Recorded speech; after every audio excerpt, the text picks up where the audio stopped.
Welcome to Not Milk Never Milk. Subscribe if you're lactose intolerant. You start by confirming the backup type and turning off automatic backup so deleted images don't reappear.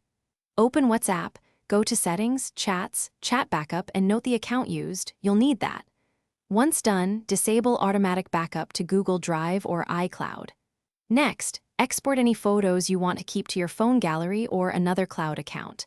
This prevents accidental loss. Make sure you have sufficient local storage and a stable connection when exporting before continuing to deletion steps.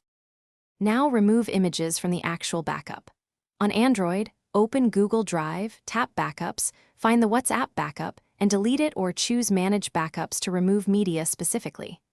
On iPhone, go to iCloud Storage, Backups, select your device and turn off WhatsApp under Choose Data to backup or delete the entire backup.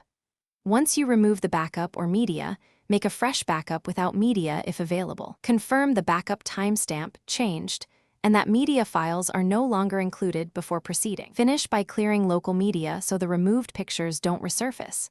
Use your file manager to delete WhatsApp/media folders and then clear WhatsApp cache and app settings. For iPhone, delete conversations or media in Photos. Once cleaned, create a fresh backup with media excluded and then re-enable automatic backups if desired. If images reappear, clear cache, sign out of cloud backup, and repeat the cloud delete step. Sometimes stale copies persist for a short time. That troubleshooting tip solves most sync-related returns. Thanks for watching. If this was helpful, leave a like and consider subscribing. See you next time.